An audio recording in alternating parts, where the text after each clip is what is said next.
There's a midrash in Devarim Rabbah that I've really come to appreciate in recent weeks. It's a story about a man who lives in a village just outside the city. And a great Rabbi, his teacher, is traveling through. So his friends say to him, "Your Rabbi is in the main city. Go and learn Torah from him."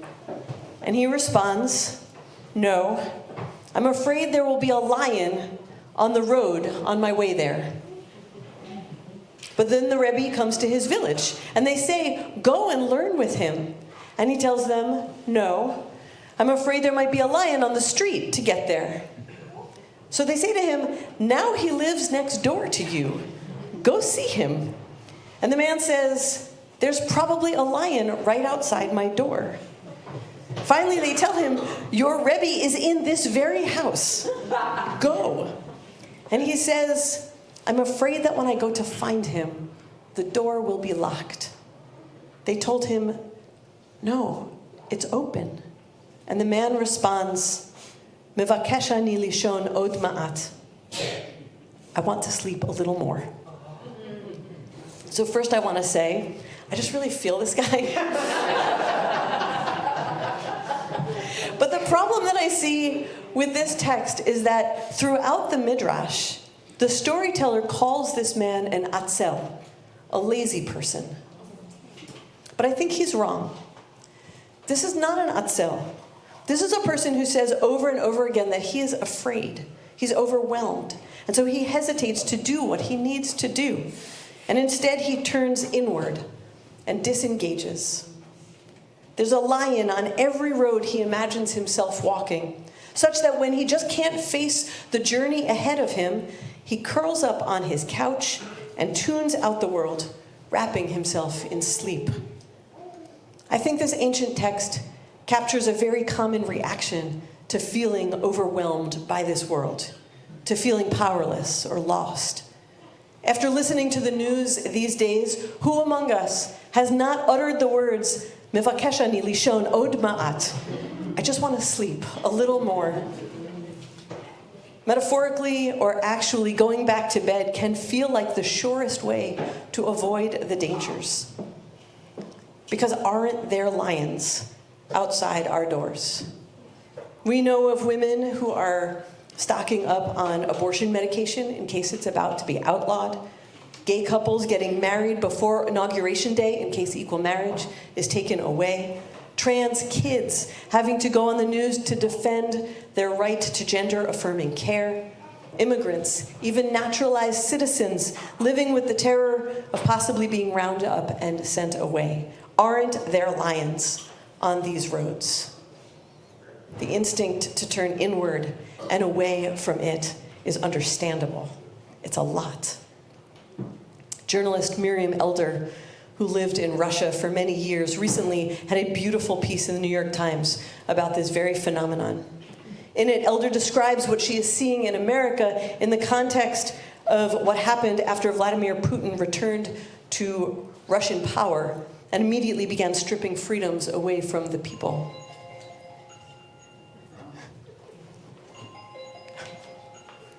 Anybody have that? It's not Leslie. She writes in the months that followed Mr. Putin's return to the Kremlin, a term that had been popular in the Soviet era seeped back into the culture. Internal emigration. Or as it's better known in the West, she wrote, internal exile. The fight against Mr. Putin had been lost, the thinking went, and you had but one life to live. Why not spend it making a cozy home, tending a little garden, shutting out the horrors outside? You didn't have to move anywhere to internally emigrate. There was no financial cost or material upheaval. You simply had, to bastardize a phrase popularized by Timothy Leary, to turn in, tune out, and drop out. There are hints, she wrote, this is happening in the United States.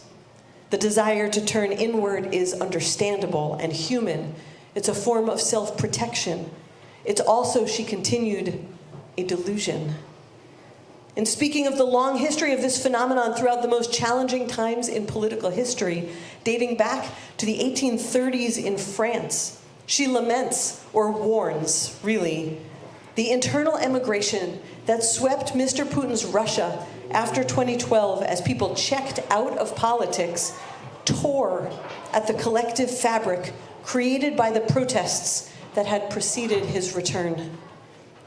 She sees the results of those choices in the terrible war on Ukraine and the current state of Russian society. Many of us exerted a great effort to protect our democracy from this moment, creating a beautiful tapestry of voices rising. Maybe in its aftermath, we are inclined to internal exile, to tend our beautiful gardens, and to curl up in our beds and to tune out what causes pain. But since we are not eager to replay Russia's script, since we are a community called again and again to care for the most vulnerable, since we want to write a different ending in which our collective fabric is not torn apart, maybe we need to tell a different story.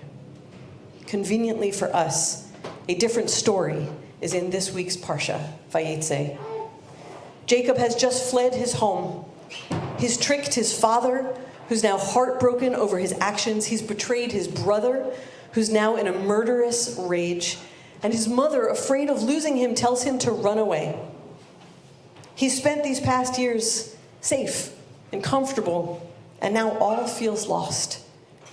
And so he flees, alone, perhaps carrying regret, certainly overwhelmed, probably sadness. Jacob stops to rest in a makom, a place that seems to call him in and cradle him to sleep. The text says he stopped there for the night. Why? Kiva hashemesh, because the sun had set. Rashi explains that kiva hashemesh, the sun had set, tells us that it set by surprise. In fact, it had set 2 hours early. Rashi teaches that this was so that Jacob would end up sleeping in this very specific place. And that makes sense. But I want to add, when does it feel like the sun sets on us early? That darkness has descended while it's still daylight hours. When we are experiencing some level of despair. Jacob's entire life was shattered. And so in this makom, he turns away from the world, disengages, and sleeps, overcome by the setting of his own sun. But here is where the story parts ways from our lion-averse friend. Jacob sleeps, fleeing and overwhelmed. He sleeps when the outside world is closing down on him, turning away from all that is hard. But then he dreams. Vayachalom v'hinei sulam mutzav artza v'rosho magia hashamayma. He dreams of a stairway set on the ground, and its top reaches to the heavens, and angels of God were going up it and down on it. Outside is crushing him, but in his rest, he is opening up to everything. In his sleep state, he hears God say to him, I am Adonai, the God of your father Abraham and God of Isaac. The ground on which you are lying I will assign to you and your offspring. Your descendants shall be as the dust of the earth. You shall spread out to the west and to the east, to the north and to the south.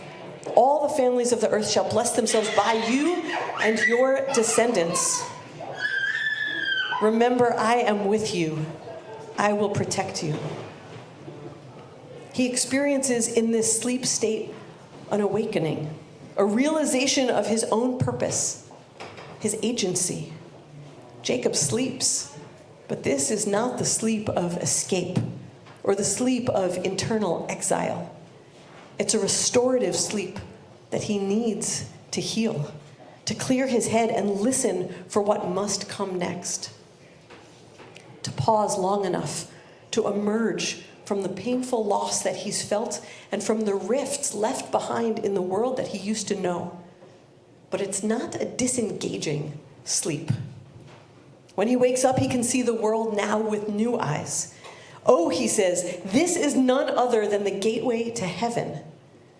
He understands and feels connected and plugged in. And then he agrees to God's terms. If God will be his God, then he will take his place as the leader he now must be. Vayeitzei Yaakov raglav vayelech. And Jacob got back up on his feet, and he continued on his journey. Now with purpose, now knowing he is not alone.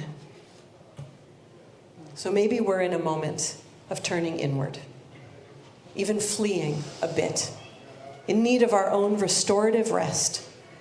Maybe this downtime between Thanksgiving and New Year's, when it's cold and dark and cozy, can be just that, because it's what we need, to sleep just a little more, to heal, and to grieve our own losses, to unplug for just a bit.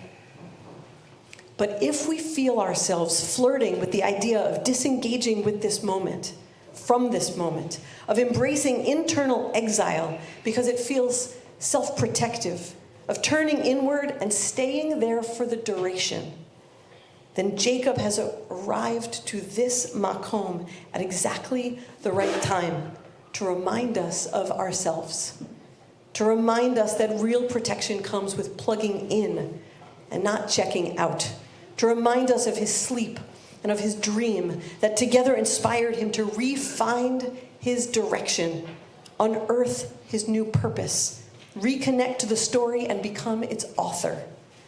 He cocooned, but he also emerged because he was needed, like we are needed.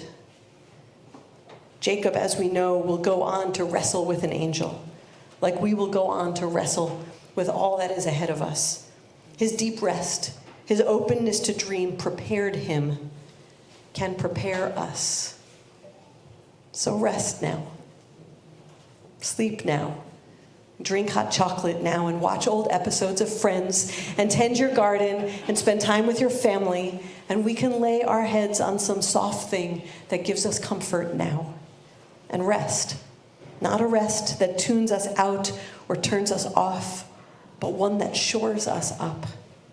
A sleep that gives us over to the dream, that gives us fire and access to angels and to our own inner wells of strength and access to God standing beside us and our history rooted and our future unfolding. The days are still getting darker, the nights longer, and they will for the next 15 days. And then Hanukkah will come, exactly when we need it this year. And we'll light a candle in the darkness, and then two, and then more. And instead of choosing the sleep of an internal exile, may we sleep like Jacob slept, dream like Jacob dreamt. May we sleep so that we can heal what needs healing, and may our dreams turn us back towards the world so that we can be fully awake for the journey ahead. Amen.